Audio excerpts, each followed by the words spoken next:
Hello, everyone. Thank you again for taking the time to join us for this little bit of Hebrew today as we're continuing in Daniel chapter 12, last chapter of the book.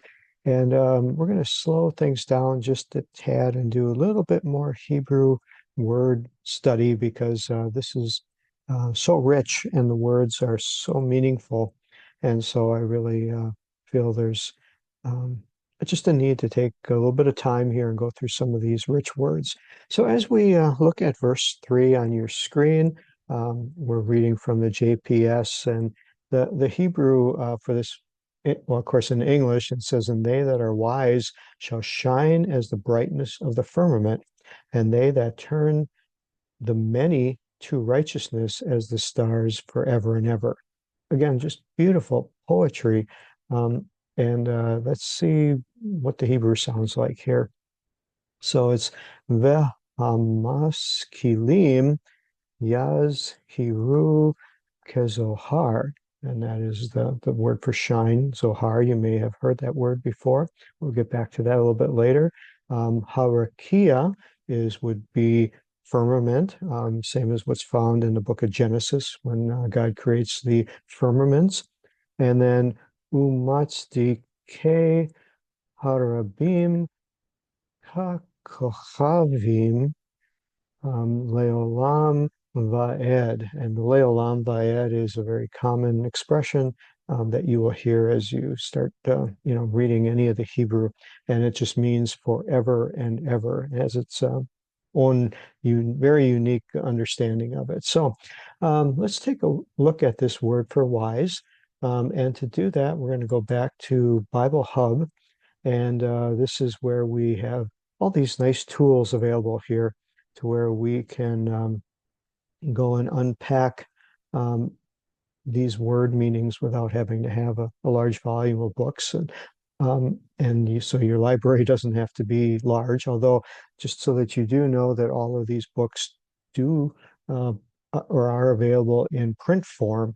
And in itself, that's another fantastic voyage into word study and getting to read these lexicons, as they're called, just another word for a dictionary. But when you study the Hebrew, they use the word lexicon to describe the breaking down of the word and much more in depth than just a dictionary.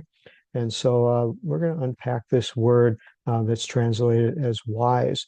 And it comes from the word shachal, and consider expert. Again, many different explanations. Again, I know that you're beginning to understand that the Hebrew language, every word has quite an unpacking of meaning, and it's not just a one-word translation into English or any other language. And so it really takes a leading from God to be able to, just prayerfully look at this and say, okay, what is this meaning in its context as it relates to me and my walk with God?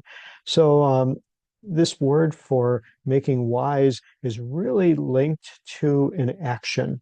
Um, the Hebrew language is more about action than it is intention or thought process. And that's something where I had to learn to break away from the English mindset or the Western mindset, which has a lot of emphasis on thinking.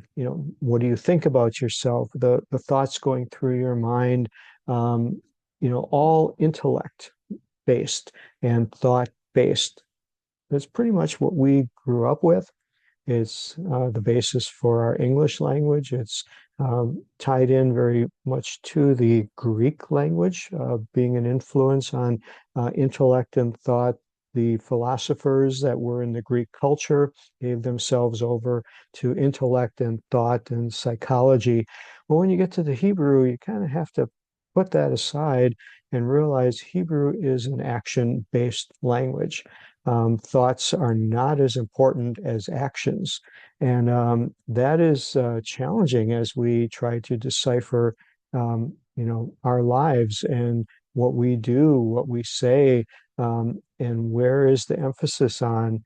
And then, kind of matching that with teachings that we have in the New Testament on our thoughts and so forth. But when you get to the Hebrew, there is more emphasis placed on the actions. So we see here that this word sakal originated in the book of Genesis is the first time it was used. And as we look, suddenly the story of Adam and Eve in the garden, looking at the tree of the knowledge of good and evil, and that this word being used here to make one wise, which was part of the temptation that the serpent used to deceive Eve, is tied in with this word. And the wisdom here, again, in the Hebrew, has more to do with an action being caused by the thought process. And I think that's helpful as we look at many New Testament teachings on what goes on in our thoughts, that the real purpose of many of the teaching is to prevent or advise us of inappropriate action, of keeping us from acting inappropriate or encouraging us to act appropriately. And so it's the actions that mean most here in the Hebrew language. So here with this desire to become wise, obviously in the Garden of Eden, when the temptation took place, it was the action of Eve taking the fruit that caused the issue. It wasn't just desiring to be wise. There was nothing, no action in there. But this word implicates that the thought process is what leads to an action, and that the two are tied together. And so that's just a little bit of Hebrew thought there. And so there's this desire to become wise. So here, as Daniel's saying this, he's saying, those who are wise shall shine. Well, it's not just wise in book knowledge, it's not just wise in what you've learned and kept inside. It's an action that goes forth. It's how are you interacting with those around about you. And that's how the shining takes place, is not just because of what you have inside that others can't see, but it's that you're shining because of your of what you're doing is shining. And again, I think a very interesting and good understanding. Then it comes to the next word of the kazohar. You may have heard the word zohar. Those of you that are, if you hang around Hebrew literature, Hebrew studies a little bit, you will find that there are groups out there who talk about a book of Hebrew learning called the Zohar. I personally have not done anything but just heard the word, understand a little bit of the teaching. It's not something that I really delve into, but there are people who do. It is, of course, the word light and brightness comes from it, and it has to do with the teachings that illuminate through the study of this Zohar, linked in with the Kabbalah. You may have heard that term also. The Kabbalists who practice Kabbalah frequently study from the Zohar. It's a book of deeper Hebrew teaching that not many people delve into. In fact, those that pursue it, I think there's even a restriction on it that you have to be at least 40 years of age. And these are people who have studied and known Hebrew from their infancy, but you're not allowed to study the Zohar until you've matured and you can handle the words that are in there. And it's so it's just something tied in with this. I thought you'd be interested to know. So they shine like the brightness of the firmament, the harakia, umatz dike, and then harabim, kakokavim, like the stars, and then leolam va'ed. And we'll take a look at this word leolam, and it means perpetual. We use the word forever and ever, but in the Hebrew, this is lasting forever. It can be ancient, has a lot of different meanings, and you'll find in the Psalms, especially the ending of Psalm 23, uses some unique ending for I will dwell in the house of the Lord forever. That's a little different from the Leolam. And so, again, very interesting and a fun study to get into. And then Vaed would be just something, again, it's a repetition. And so when you see these two words put together, forever and ever, in Hebrew, it causes you to take notice because something is repeated twice. It's intended for a deeper investigation. And of course, this brings up everything about eternity. It brings about, time that will continue forever and ever. And I think the intention is to get us to think about where we fit in this. There was an adage, a little story where a elder man was talking with a younger man who had just finished his schooling, and he was all excited and knew what he was going to do for the rest of his life. He was going to, graduate from high school and go to college. And after he said that, then the elder gentleman just responded, "Well, and then what?"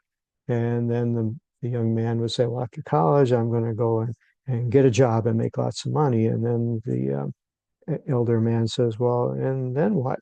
And he said, "Well, I'll get married, raise a family, we'll have a home, I'll work my career." Um, and then the gentleman said, "Well, and then what?" And he said, "Well, then I'll have lots of retirement. I'll go into retirement and I'll travel, visit the world, see all the sights." And then the man goes, "Well, and then what?" And, the question always is, and then what? And obviously, we reach the end of our life and our accomplishments, you know, they have value, they have meaning, they supplied our, our ability to survive. But hopefully, it's also touched lives. And I think that's where this wisdom comes in this verse of being able to shine and that people will see us and we will turn many to righteousness, which is the word here, righteous is tzedakah, and it means of giving, has many different meanings again in the Hebrew, justification, but it gives of clearing yourself, of doing justice, not just being right in your own self, but again, actions that come from it. And it has a lot to do with giving what has been given you and giving it to others so that their lives are influenced. And so this verse just has so many cool things in it, saying about that this wisdom that we desire from God will cause action within us, and that others will see, as Jesus said, our good works and glorify your Father which is in heaven.